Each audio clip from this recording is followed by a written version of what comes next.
Morning, folks, whatever time it is in your vicinity while you're enjoying this substance. Hopefully not over some microwaved popcorn. And by the way, what did you think of that cheesy B-roll we had at the beginning of this? Pretty good, huh? Sorry. Drop us a comment below, but be nice, because not all of us are Peter McKinnon just yet, or as bad as him. In this video, we're going to talk about where the microwave stems from, a little bit of its background and history on the invention side of things.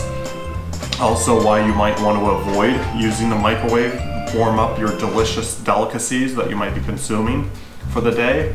And of course, from yours truly, some of the alternatives that we personally use. Let's talk about it.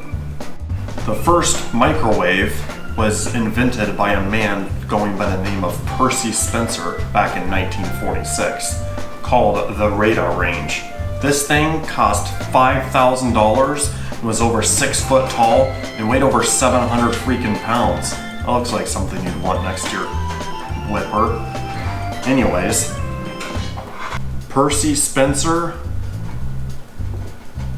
when he created the microwave before they filed for a patent, he worked for a company named Raytheon, which is actually still around today. They make other delicious snacks and awesome inventions such as tomahawk cruise missiles.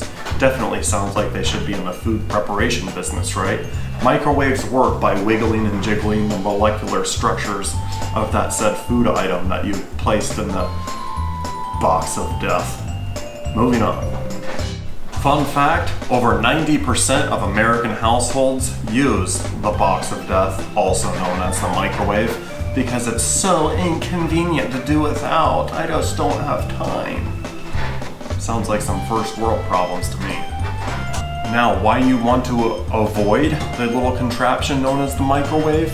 Well, studies have shown that a lot of microwavable products that people throw in there will leach chemicals into your food, such as BPA, which is basically another carcinogen of the other minis out there. I had a coworker that would make his tea by microwaving his plastic water bottle.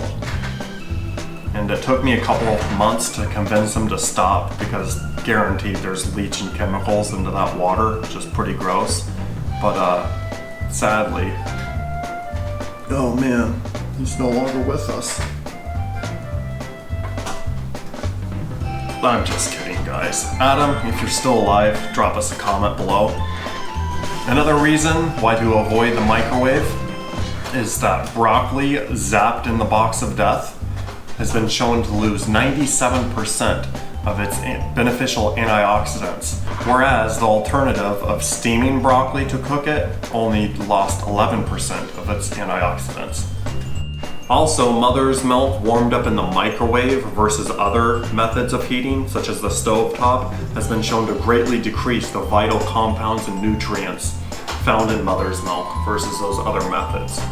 So fresh mamas, beware. Junior might not be satisfied with this nutrient deficient milk versus the stovetop warming methods. Keep that in mind. Also, a woman in the 1990s, after a hip surgery, passed away shortly after a blood transfusion.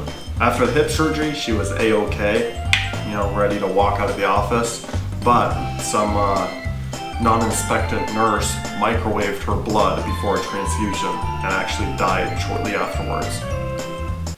So guys, we know a lot of people debate on the subject of to nuke or not to nuke. We personally don't nuke, so do your own research, but if any of these facts and knowledge bombs kind of struck a chord with you, maybe use some of these other alternatives.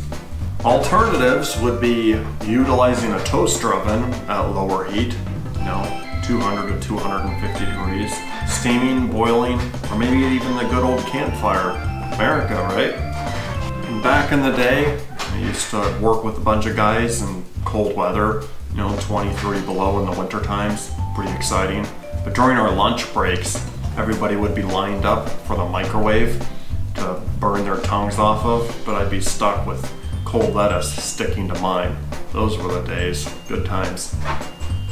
As always, guys, do your own research and make the best educated decision for your own health and well-being.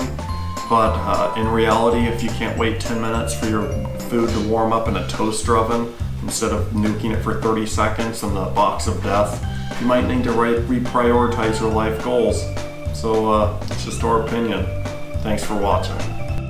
Guys, as always, like, comment, and subscribe. Drop us a comment below, especially if you have a food group or item that we haven't discussed that you'd like us to check out. We're going to push out more videos to you guys on the standard American diet, or SAD for short. Thanks. We'll see you next time.